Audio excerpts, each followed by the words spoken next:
Et il arrivera à Calcutta pour jamais se rendre là où il était supposé aller, crise cardiaque à Calcutta à l'âge de 31 ans. Oh my God. Bonjour et bienvenue au Showcase des conférenciers. Aujourd'hui, je suis très contente. Mon invitée, elle s'appelle Melcy Mélanie. Bienvenue. Mais salut Cathy! Très contente de te recevoir au podcast Showcase des conférenciers. Merci, très contente d'être là. Pour vrai, moi, quand je reçois mes invités ici, j'aime ça faire un voyage dans le temps. Fait qu'on va retourner à quand tu étais plus jeune. Fait que si je t'amène à quand tu avais 10 ans, comment tu étais? Est-ce que tu avais beaucoup d'amis? Est-ce que tu étais timide?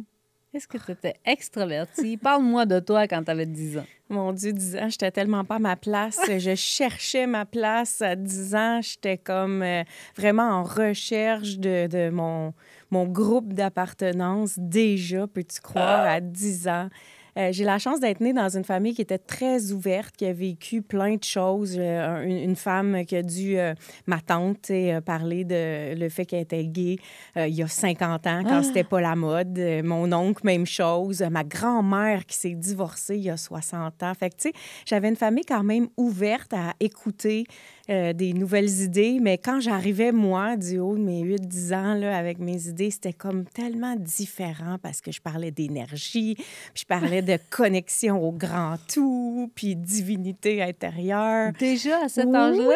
Fait que là, tu sais, la famille était comme, OK, on veut pas la brimer, mais elle fait peur. Puis à Fait l'école, que- tes amis, ils accueillaient ça comment, ces conversations-là? Est-ce que tes amis avaient le même discours que toi ou c'était différent? Non, c'était différent. Je disais que mes amis étaient bébés Lala. C'est différent, mais j'aimais jouer, j'aimais faire partie de la gang. Tu sais, je cherchais mon groupe d'appartenance, fait que je les ai tous essayés. Fait que c'est toi qui allais vers les personnes. Ouais, ouais. Puis j'allais beaucoup chercher les gens seuls. Les gens que, tu sais, le nouveau de l'école. Fait que là, Oui. je vais y présenter tout le monde, tous les petits amis pour qu'ils trouvent sa gang, tu sais. J'étais déjà dévouée à faire fitter les gens là où ils devaient fitter. Donc, c'est toi qui allais vers les gens. Puis, je pense que je t'entends dire que tu aimais être avec une ou deux personnes, puis pas en plus grosse gang, ou tu cherchais ton groupe d'appartenance. Fait que dans le fond, tu voulais une Ben, gang d'amis, tu voulais En fait, avoir... c'est ça, c'est que je cherchais mon groupe d'appartenance. Fait qu'on dirait que je n'étais pas capable de me limiter à un groupe. Donc, j'essayais d'avoir des choses en commun avec tous les groupes pour être invitée partout puis avoir les choix d'activités. Déjà, elle Puis- voulait plaire à tout le monde. Oui, exactement. Je J'aime voulais ça. plaire, je voulais être utile, puis je voulais vraiment connaître les gens. J'étais intéressée. Je trouvais qu'il y avait des mondes parallèles partout. Tu sais, quelqu'un qui a une passion, je voulais comprendre, connaître sa passion. Tu sais, pourquoi c'est ça pour toi? Pourquoi ça drive ça? Fait que j'étais déjà très intéressée par l'autre parce que je me cherchais. Ah, voilà. C'est l'âge qu'on se cherche souvent. Dis-moi, quand les professeurs disaient « on va avoir un exposé oral demain ou la semaine prochaine », comment tu réagissais? Ah, moi, c'était mon moment de l'année où je me disais, ah, feuille, c'est même pas un devoir. Tu sais. T'étais J'ai- excitée, Ouais. emballée? Oh, j'avais même pas besoin de préparer. Moi, Ah! tu me donnais le sujet, puis j'avais 5 idées dans ma tête de où je voulais aller, puis je t'improvisais ça devant la classe, puis je dépassais mes temps. Moi, c'était ça, mon problème. C'est qu'il fallait que tu me dises combien de temps tu veux pour que je m'arrête et non pas parce que je suis pas capable d'aller jusque-là, tu sais. Fait Est-ce que c'était ma grande pratique de vouloir être plus concise. Est-ce que tu savais déjà à cette époque-là que tu avais cette aisance, cette facilité? Tu sais, mettons par rapport aux autres amis qui, eux, probablement paniquaient, stressaient ou devaient préparer longtemps. Toi, tu arrives avec aisance et facilité, puis tu y vas, puis tu livres la marchandise. Je pense pas que c'était conscient, c'est juste que j'étais tellement une bonne raconteuse que j'avais un public. Puis, tu sais, vu que je cherchais ma famille qui allait m'écouter, je cherchais à m'unir à un groupe, ben quand j'étais en avant de la salle, pour moi, c'était comme un moment qui était nourrissant. On me donne l'opportunité, donc je la prends. Mm. J'aime beaucoup. Pour les gens qui ne connaissent pas, qui est Melcy Mélanie? Oh, une femme qui vit différemment, qui a vécu sa vie autrement de son groupe, justement, de sa famille, puis qui aujourd'hui brille parce que j'incarne ma destinée. Donc, je suis une invitation à vivre différemment. J'espère inspirer les gens à juste être qui ils sont. Donc, moi, je trouve que tout ça, ça résume qui je suis en tant qu'entrepreneur et en tant qu'humain. J'aime beaucoup parce que moi, je te connais, puis je trouve que ça résonne incroyablement fort ce que tu dis. Merci. Mais si on retourne un peu en arrière, mettons, dans ton parcours de vie, tu finis l'école, tu étudies en quoi, ton premier travail, Raconte-nous un peu cette partie-là. Oui. Ben, à l'école, j'étais impliquée dans tout au secondaire parce que, encore une fois, je voulais être partout pour connaître le plus de choses possible. J'ai fait la photographie, j'ai fait le journal étudiant, j'ai aidé aussi dans les classes. Moi, j'étais tout le temps dans les groupes de forts, maths forts, français forts. Fait que j'allais dans les autres groupes moins forts ou même un an en dessous pour être tuteur. Pour les aider. Oui. J'avais beaucoup ça, travailler de partenaire avec les professeurs pour aider les gens. Fait que j'étais souvent dans la salle des profs le midi. C'est ça, donc tu avais quand même la facilité à connecter avec les professeurs, avec les personnes plus âgées, avec les gens d'expérience. Oui. Ton premier travail, c'est quoi? Qu'est-ce que tu fais dans la vie? Qu'est-ce que tu étudiais dans quoi? Tu es allé faire quoi? Le premier vrai travail que je me souviens, parce qu'on a tous des petits jobs d'étudiants, là, mais le vrai travail qui a été vraiment intéressant, c'est au cégep. Pendant que j'étudiais en psychologie de l'enfance, j'ai été engagée par un centre de conditionnement physique pour femmes à Saint-Léonard, à Montréal. Et j'étais à la réception au début quand je suis rentrée, mais vite avec mes études, on m'a donné le projet d'ouvrir un genre de halte garderie pour les mamans qui venaient s'entraîner. Et j'ai vite été en charge de ce bout-là du gym, donc pour pouvoir avoir des mères qui s'entraînent, des enfants qui sont pris en charge, faire bouger les enfants. Puis là, ben, je devais m'occuper de la gestion de tous ces employés-là, trouver les activités. Puis, fait que ça m'a vraiment aidé à aller, parce que j'étudiais un profil psychologie de l'enfance. Fait que j'ai vraiment joué là-dedans, là, entre les études puis le travail pour appliquer l'un l'autre. Là. Ça a été vraiment une belle expérience. J'étais là plusieurs années. Puis la conférence, dans ton parcours de vie, elle arrive comment? Elle arrive sur le tard. Elle arrive, je m'en rends pas trop compte. Vers 30 ans, mon conjoint décède. Et tout de suite, avec mon parcours de formation, parce qu'après le diplôme, j'ai pas été jusqu'au diplôme psychologie à l'université. Oui. J'ai fait psychologie de l'enfant, puis après, je suis allée étudier au privé avec la méthode Écoute ton corps. Oui. Donc, j'étais déjà thérapeute en relation d'aide, puis mon conjoint décède. Fait que, tu sais, j'avais il décède comment? Est-ce que tu veux nous en parler? Est-ce que tu veux aller là un peu? Je peux. Ben, Régis, c'est une personne qui était courtier immobilier, bon vivant, mais avec un passé très, très lourd. Famille d'accueil en famille d'accueil, beaucoup de drogue, beaucoup de rejet, beaucoup de ténébrité en lui. Puis il allait super bien, il venait de s'en sortir, ça faisait 1 an ou 2. Il décide de faire profiter de sa nouvelle vie, de son bonheur au monde entier. Fait qu'il s'inscrit dans les œuvres caritatives de Mère Teresa. Wow. Il part en Inde et pour lui, il va aller aider là-bas. Il va être au cœur de donner aux suivants. Là, les œuvres de Mère Teresa, c'est ça. Il voulait contribuer parce qu'il était tellement heureux de s'être pris en main qu'il voulait juste chercher à redonner. Et il arrivera à Calcutta pour jamais se rendre là où il était supposé aller, crise cardiaque à Calcutta à l'âge de 31 ans. Oh my God. Oui. J'ai eu la chance d'avoir un enfant à ce moment-là. Mon fils Max-Antoine a 3 ans. Super connecté sur la spiritualité, sur les dimensions autres, qui a canalisé une conversation avec Régis que tout allait bien, qui était décédé, mais qu'on allait s'en sortir puis qu'il allait avoir un cadeau.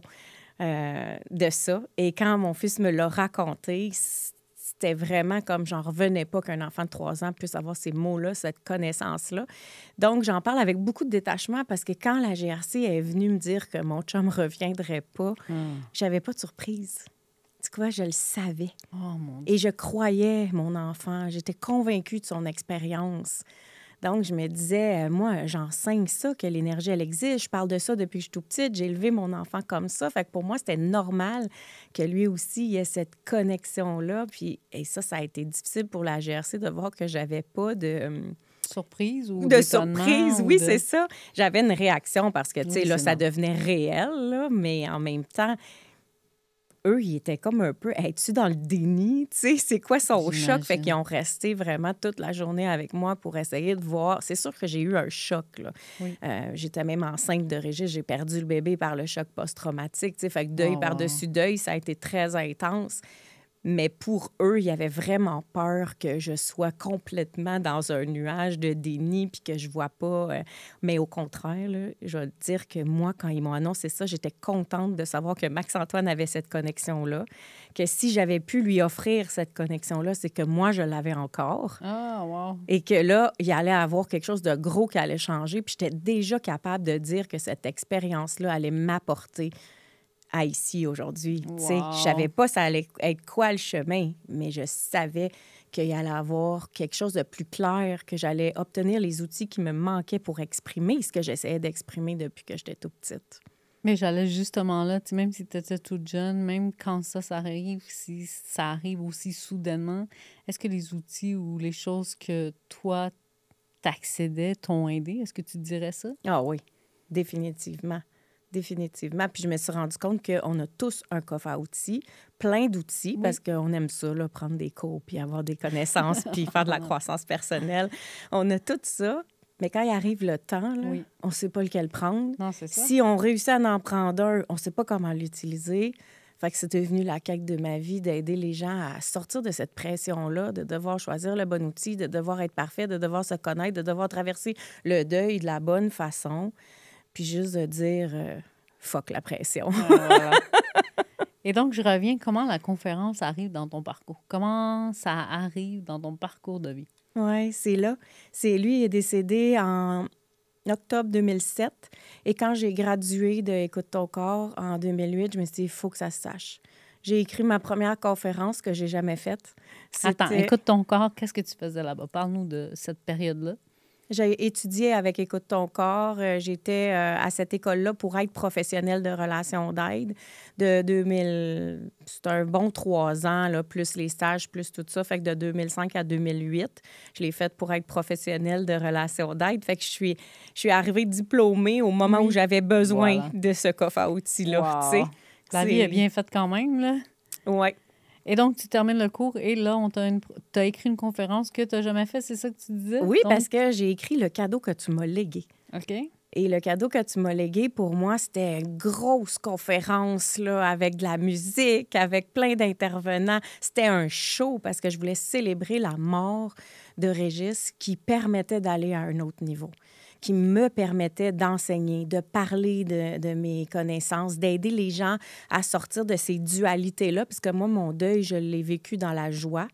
J'ai vraiment aligné la joie et le chaos. Puis je me suis dit, moi, c'est pas vrai que je vais séparer les deux. Je vais le vivre en même temps parce que c'est trop d'efforts, cette dualité-là, à vouloir être juste une chose. Fait que je me suis dit, je vais tout être, puis on verra où ça mène. Fait que c'est comme ça que je me suis mis à écrire toutes mes idées pour amener les gens à harmoniser tout ça en dedans. Tu sais, dire, on peut-tu arrêter de s'auto-saboter? On peut-tu arrêter de fighter contre nous-mêmes? Oui. Avoir peur d'être une mauviette parce qu'on a des émotions, avoir... tu sais, on a peur de tout comme humain, hein? On a peur... Puis je me suis dit, il faut que j'écrive une conférence pour dire, hey, t'as le droit. Oui. T'as le droit d'avoir peur de ce que t'as de l'air, t'as le droit d'avoir peur de ce que les autres disent, t'as le droit d'avoir peur de manquer de courage, de manquer de volonté, t'as le droit de trouver l'âge, t'as le droit de traverser ton deuil comme tu veux, même s'il répond pas aux 7 règles du deuil. Tu sais? Fait que ça, écoute, ça coulait. Puis je me suis rendu compte que c'était bien plus qu'une conférence, c'était un programme. Fait que c'est pour ça que tu dis, je l'ai jamais donné cette conférence-là. En fait, tu l'as transformé. C'est devenu un programme. Exactement. Fait que ça devient un programme en quelle année? Ça devient un programme, à partir de 2008, ça devient un programme, mais que je fais en one-on-one seulement. Les gens qui viennent me voir pour traverser une tempête ou avec un but bien précis, j'utilise mon programme pour les faire 12, 13 rencontres. Donc, toi, tu travailles à temps plein, mais tu proposes ce programme-là à des gens qui viennent vers toi. En fait, les gens entendent parler de toi comment? Par mon histoire, parce qu'en 2008, on commence les réseaux sociaux. Ah, voilà! C'est là qu'on commence à partager ton histoire. C'est ça? C'est dans les réseaux sociaux? Oui. C'est quel ton réseau de prédilection? Est-ce que c'est Instagram, Facebook? Ou Aujourd'hui, c'est Instagram, mais à l'époque, c'était Facebook, c'est sûr. Là. Puis même avant Facebook, on avait un autre petit truc là, que je me rappelle même plus comment ça s'appelle. Là. On avait toutes sortes de... Oui, c'est ça.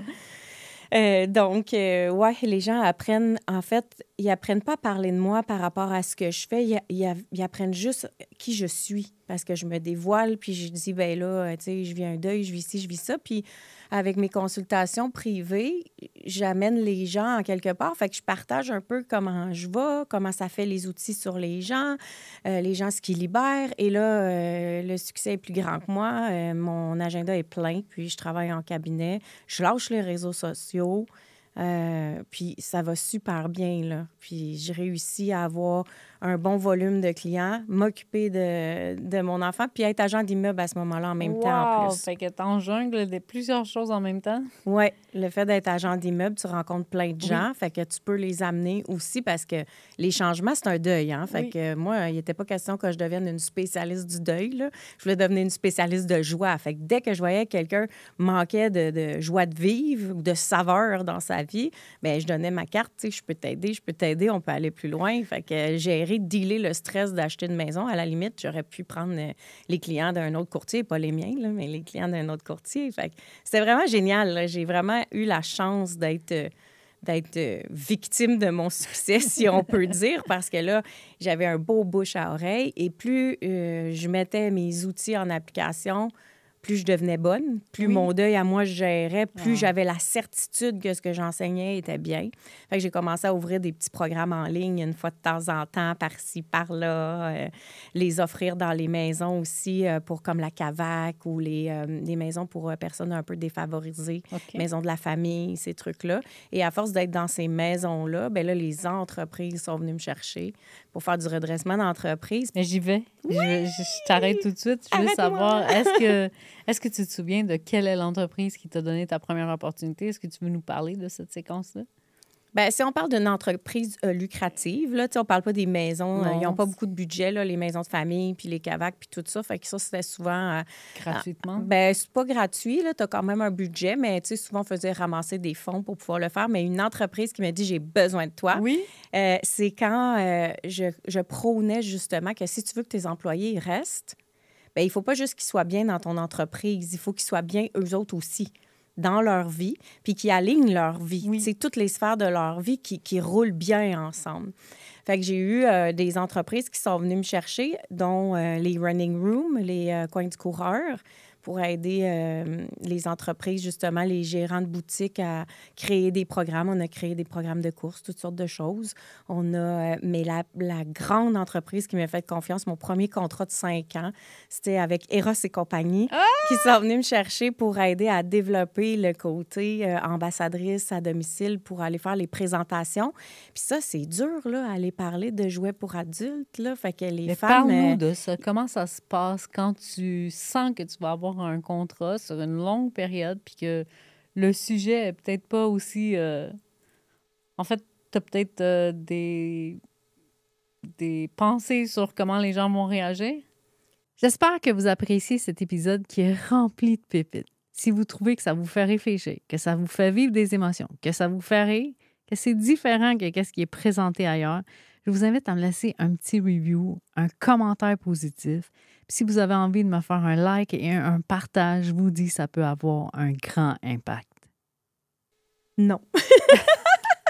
Fait que toi, tu reçois le contrat et tu dis en fait, ce que j'ai fait, c'est que je me suis dit où moi je peux les amener. Tu sais, c'est quoi le mandat, là? Parce que c'est sûr que parler de s'accepter dans toutes nos facettes, la sexualité, la sensualité va aussi en faire partie, là.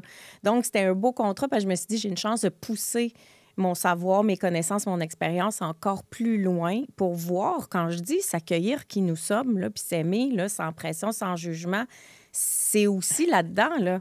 Mais moi, je te lève mon chapeau, là, parce que, comme je dis, même si moi, j'aurais été à l'aise de parler, je me dis, ça, c'est un sujet délicat vers lequel moi, je serais moins portée à être allée, mais toi, tu y as été... all-in. All-in avec j'ai à partager ce que je suis venue faire ici, puis je vais le faire. Oui, puis on a changé cette façon-là de voir ça comme du sexe, de voir ça comme de l'intimité, de la sensualité, de la communication, puis on a enlevé les tabous. Un salon de l'amour à la fois. Un salon de l'amour à la fois. J'aime beaucoup ça. Oui, ça a été vraiment génial parce que je me suis épanouie, puis les filles se sont épanouies. On est passé 5 représentantes sur la route à 30 En 5 ans, on est passé d'une seule boutique pignon sur rue à une dizaine. On a eu la rétention qu'on cherchait parce que les gens étaient bien. Les gens avaient plus peur de venir travailler pour la compagnie parce qu'ils comprenaient que, au-delà du tabou du sujet, ben ça fait partie des besoins vitaux de parler de connexion de corps physique ensemble. Puis c'était juste d'amener ça à un autre niveau. Comment je peux parler de ça sans que ça soit vulgaire, sans que ça soit laid? Oui. Mais c'est la même chose. Parler de nos peurs, parler de nos entrailles, parler... Fait que j'ai juste pris les outils que j'avais déjà, puis j'ai ajusté mes mots. Puis tu sais mettre les gens à l'aise, là, on va pas se mentir, tu as cette facilité-là aussi. Donc, je pense que tu étais la bonne personne. Ils ont bien fait leur choix et la preuve, c'est que ça a été un beau succès. Oui, oui. Tu as fait plusieurs conférences.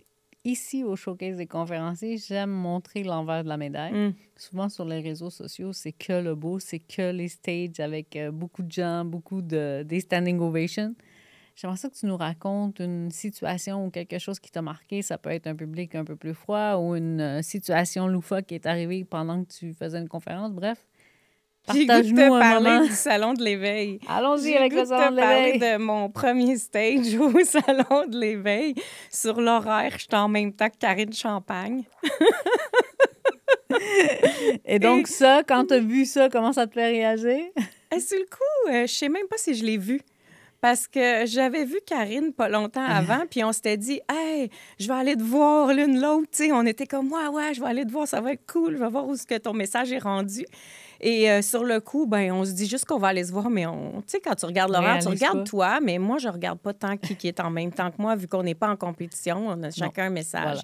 Et le jour même, on se croise dans le corridor, puis elle me dit « T'es à quelle heure, donc? » Fait que, mettons que c'est 13 h, là. Elle dit « Oh, fuck, moi aussi. » Et là, le stress me pogne, parce que je me dis « Ouais, mais il va-tu avoir du monde dans ma salle? » Puis elle me fait un clin d'œil, puis elle me dit « L'univers fait bien les choses. » Oui.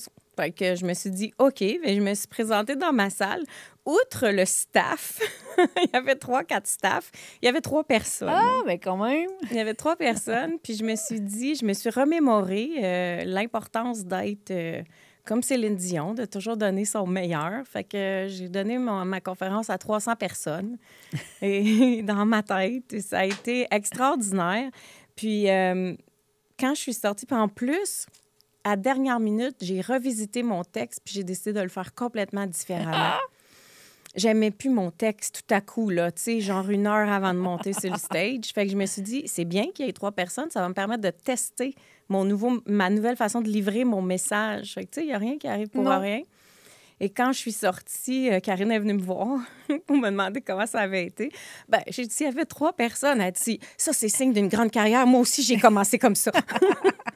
Exactement. J'aime que tu le mentionnes parce que c'est arrivé à des conférenciers connus, reconnus que des fois, dans une salle, quand tu t'y attends le moins, peut-être qu'il y a 2 personnes, peut-être qu'il y a 3 personnes, peut-être qu'il y a 4 personnes, mais elles sont venues pour t'écouter, toi, avec le message que tu es venu livrer. Fait que souvent, l'impact est beaucoup plus fort, beaucoup plus puissant parce qu'eux, ils sentent que tu t'adresses directement à eux. Donc, la vie est bien faite. J'étais enjouée avec la façon que j'avais livré mon message. Puis je pense que le fait qu'il était 3, ça m'a comme enlevé un stress justement pour tester. Fait que ça a bien été. Toi, tu suis beaucoup de formations, beaucoup d'enseignements. J'aimerais savoir qui t'inspire. Tellement de monde. J'écoute de tout encore aujourd'hui. Je peux écouter des choses puissantes, je peux écouter des choses challengeantes, des Joe Rogan, tu sais, mais je vais écouter des choses simples aussi. Je vais écouter plein de petits podcasteurs émergents juste pour voir c'est quoi leur façon de faire, leur façon de penser, c'est quoi le filon.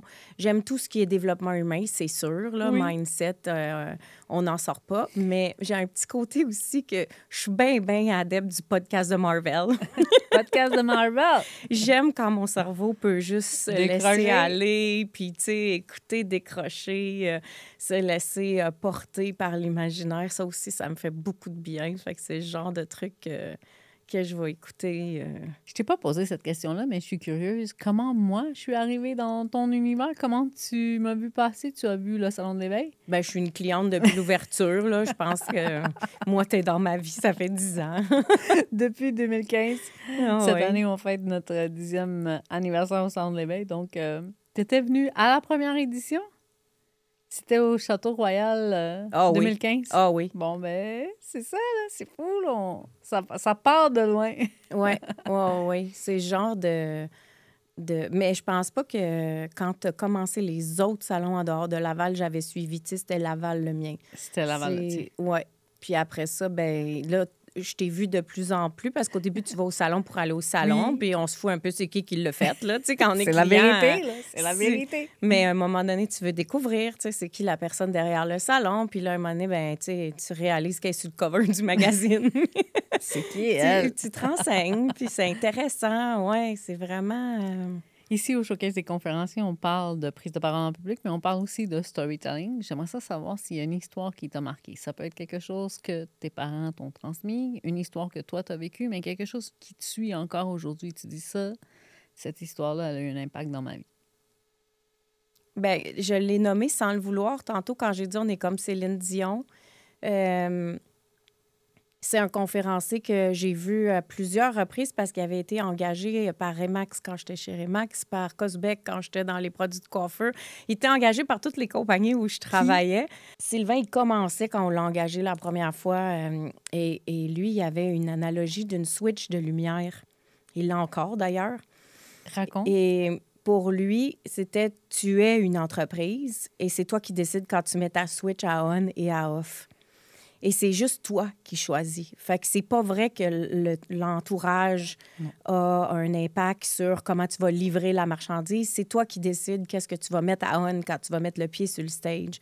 Puis lui, il disait le pied sur le stage parce qu'il faisait des conférences, mais c'était pour nous dire quand tu mets ton pied dans ton entreprise ou quand tu mets ton pied dans ta vie ou quand tu rentres à la maison. Tu sais, il y a tellement de moments dans ta journée où tu peux mettre ta switch à on, puis il nous donnait un petit porte-clés justement avec une switch de lumière que j'ai encore sur mon miroir d'auto. Okay, ça doit cette faire... Cette histoire-là, elle a instigé ça en toi. Ah oui, parce qu'écoute, Sylvain, la première fois que je l'ai vu, j'avais même pas d'enfant, puis mon bébé a 20 ans.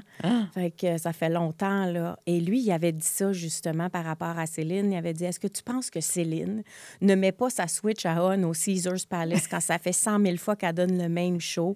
Elle met sa switch, elle se tape la poitrine, puis elle rentre on stage. Puis ce mouvement-là qu'elle avait fait comme Céline, puis c'était tellement puissant, j'en avais des frissons, puis je me suis dit, c'est comme ça qu'il faut que je vive ma vie. Oui. C'est comme ça qu'il faut que je vive ma vie. C'est moi qui choisis quand est-ce que je suis à on, puis comment je me mets à on. C'est un travail, je vais l'apprendre, mais je vais le trouver, puis après, je vais être capable de le faire, de le maîtriser au lieu de subir ma vie. Tu sais, je vais être capable de vivre avec ma vie, là. Puis aujourd'hui, ta switch à on, c'est partout où tu passes? Il y a des journées où c'est plus difficile? Bien, on est tous humains. Oui. Il y a des journées où on n'a juste pas le goût de la mettre à on. Puis ça aussi, c'est OK. C'est vraiment OK. C'est de valider notre sentiment aussi qui est important. En fait, ce que ça m'a donné, cette analogie-là, c'est le pouvoir de choisir. C'est que je décide si jamais à on, puis je décide si jamais à off. Il m'a juste remémoré ça. C'est pas besoin de toujours être à on. J'ai juste... Ça m'amène à ma prochaine question. En fait, il y a des aspirants conférenciers qui écoutent le showcase des conférenciers. Puis là, j'avais envie de te demander qu'est-ce que tu leur dirais à eux. Mais tu sais, tu parles depuis tout à l'heure de la switch à on. Fait que là, j'ai envie que tu trouves un autre conseil. Qu'est-ce qu'on leur dit à ceux qui désirent, qui rêvent de faire des conférences dans leur vie? Bien, je pense que tu sais pas si tu aimes ça si tu n'essayes pas. Puis tu sais pas à quel point ton message est important tant que tu n'oses pas le livrer. De se faire confiance que si ça parle fort en dedans, c'est que ça doit exister. Ça doit être vu, ça doit être entendu, ça doit vibrer pour quelqu'un d'autre. Si ça parle fort, si ça te brûle en dedans, là, c'est parce que ça doit naître. Et ensuite, ce qui est beau quand on fait une conférence, c'est que le message ne nous appartient plus. Oui. Tu sais, une fois que je t'ai donné ce que j'ai vécu, comment je l'ai traversé, comment je l'ai surmonté, qu'est-ce que je fais aujourd'hui pour être bien, tu retiens ce que tu retiens, puis tu vas appliquer ce qui est bon pour toi. Fait que ce que j'aime de ça aussi, c'est qu'il n'y a pas de mauvais. Tu sais, lance-toi, parce que ce que tu vas raconter, la personne, elle ne se souviendra pas de ce que tu as dit. Elle va prendre ce qui est bon pour elle. Puis ça, c'est un cadeau génial. C'est une connexion. C'est cette connexion-là qui va faire en sorte que cette personne-là va se souvenir de ce que tu as partagé. Il y a aussi des dirigeants d'entreprise qui écoutent le showcase des conférenciers. Pourquoi on engage Mélissa et Mélanie? Bien, justement, pour la rétention des employés. Parce que, tu sais, s'ils sont pas heureux puis s'ils savent pas c'est quoi le bonheur, bien, ils vont chercher toujours. Puis c'est pas parce que l'entreprise n'est pas bonne, c'est parce qu'on n'a pas la perspective de l'entrepreneur. On veut parler de notre petit bonheur, on veut être heureux dans notre maison, puis on veut aller chercher une paye, mais après ça, il se passe quoi? L'entrepreneur, des fois, il veut bien être humain, puis il veut bien être fin, mais lui aussi, il a des contraintes, tu sais.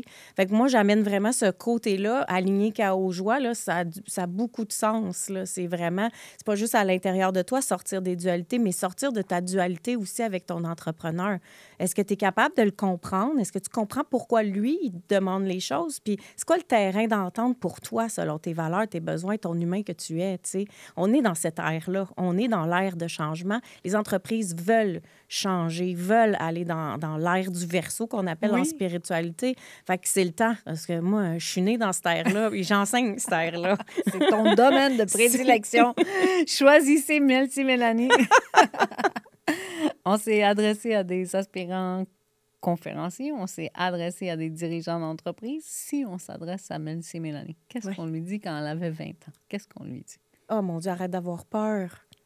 Oh, j'avais tellement peur d'être qui j'étais, de parler de spiritualité, de parler de chakra, de troisième œil. J'avais peur de dire que j'avais une connexion spirituelle avec un monde que je comprends pas, que je connais pas, parce que je le comprends pas puis je le connais pas encore aujourd'hui. Ce monde-là, on n'a pas de preuve de qu'est-ce que c'est. Mais quand tu le files en dedans, puis quand tu sens des messages, puis tu as de l'intuition, puis tu reçois des images, puis que tu connectes à un niveau incroyable avec le monde, on a-tu besoin de se fermer autant que ça, tu sais? Fait que moi, je dirais, fais-toi confiance, fonce, puis ose montrer tes couleurs. Puis aujourd'hui, tu l'as fait avec brio. Tu oses aussi t'appeler haut et fort architecte de l'âme. Ça en dit long aussi. Est-ce que tu veux élaborer d'où vient le nom? Comment t'as osé t'approprier? Bien, osé, t'as bien fait, là. Oui. T'approprier ce titre-là? Bien, c'est parce que pour moi, en parlant de chakra, c'est sérieux. C'est pas une affaire de monde de licorne puis de lunettes roses. Puis un architecte, c'est sérieux. C'est aussi parce que pour moi, les chakras, c'est pas une question de marcher nu-pied dans la terre. C'est de prendre ces énergies-là qu'on a dans le corps comme des centres d'information puis regarder qu'est-ce qu'ils peuvent nous apprendre sur nous. Donc, en prenant un terme comme architecte, ça répondait exactement à le besoin du cerveau mental de comprendre qu'il y a du sérieux, qu'il y a quelque chose. Puis en parlant d'architecte de l'âme, bien, on voit que je suis dans une dimension spirituelle, puis que je sors de ta connexion de ton corps physique, ton corps mental, ton corps émotionnel. Je me reconnecte à l'âme où je suis, à la divinité en dedans de toi pour que tu te reconnectes à tes besoins, à tes valeurs, à qui tu es toi quand tu n'es pas biaisé par la société, par ton entourage, par ta famille. Fait que dans le fond, c'est comme si on vient au monde avec un blueprint. Et puis, on ne sait pas comment le lire. Puis là, on se fait dire plein de choses de comment on devrait le lire. On le met dans notre poche, on l'oublie. Fait que moi, je dis, prends-le. On va le regarder ensemble encore. Qui es-tu aujourd'hui? Puis qui veux-tu être à partir de ce que tu es? Parce que tu n'es pas obligé de tout dire à tout le monde, mais au moins de te connaître. Parce que sinon, tu vas juste avoir des cercles vicieux. Puis moi, je veux que tu sois dans un cercle bienveillant. Puis ils vont revenir. Tant qu'on ne règle pas quelque chose, bien, ça revient au galop. Exactement. Fait que moi, mon but, c'est, tu sais, rise up, là, lève-toi, laisse briller ta lumière, puis sors de ces programmations-là que le monde extérieur met, retourne à tes codes sources, à toi, à l'intérieur. Pour moi, le monde des chakras, c'est juste une carte routière de qui tu es, un retour à soi. Avec le podcast, on en sait un peu plus sur toi, on apprend à te connaître. Moi, j'aimerais ça qu'on termine le podcast avec quelque chose qui surprendrait les gens. Qu'est-ce qu'on ne sait pas de Melty Mélanie qui va faire en sorte que les gens vont dire « Ah ouais, fais ça! » Quelque chose qui est surprenant.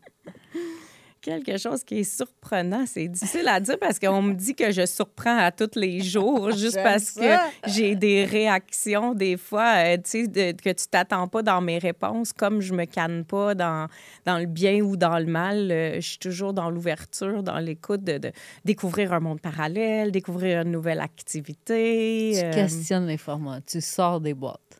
Ouais, moi, je questionne les conventions vraiment, vraiment, vraiment. J'aime dire que je sais déplacer la virgule juste assez. Je suis pas contre les règles, mais j'aime ça aussi que les règles me servent, pas juste moi. Pas juste moi qui sers les règles. J'aime ça. On déplace la virgule, c'est les mêmes mots, mais la signification, elle prend un tout autre sens. Ouais. Sinon, ben, je suis une randonneuse. J'aime beaucoup dormir dans mon char. Dormir dans ton char! Faut pas se faire prendre. Ben, il y a des endroits maintenant qu'on a le droit. On a le Fait que oui, c'est une façon d'être nomade pour moi sans Winnebago. J'aime beaucoup les voyages, puis même des fois à deux, là, tu sais, tu peux avoir ta petite tente, mais dormir dans l'auto, là, il y a quelque chose d'extraordinaire. J'ai tout se plie en mini, là, la table qui se roule, j'ai le matelas soufflé en arrière, là, qui rentre dans les bancs, qui fait que tu es dans un comme... Tu sais, c'est sûr, j'ai un SUV, là, mais c'est ça. Ça me permet de... Et mon auto, je l'ai choisi en fonction de son nom. C'est un Rogue. Rogue! Je me foutais de c'est qui fait ça, mais je voulais un Rogue pour dormir dedans puis être comme sur la route par moi-même, libre comme l'air. C'est mes petits moments où je m'évade. Mais même moi, j'en ai appris plus aujourd'hui. C'est sûr que je vais me coucher moins niaiseux ce soir. Ça fait un réel plaisir de te recevoir au podcast. Merci. Merci tellement. Merci d'être venu. Merci. Merci d'avoir été à l'écoute du podcast Le Showcase des conférenciers. Si vous sentez que vous aussi, vous avez un message à partager, si vous sentez que vous aussi, vous voulez impacter les gens, si ce n'est pas encore fait, je vous invite à vous abonner et à me suivre sur les réseaux sociaux, à m'envoyer un DM avec le mot « ovation » et vous allez voir que c'est votre accès le plus direct à une scène, votre accès le plus direct à une standing ovation. Et moi, en attendant, je vous donne rendez-vous sur le prochain épisode de podcast, l'endroit où chaque histoire résonne fort dans l'univers. Et je vous dis à presto!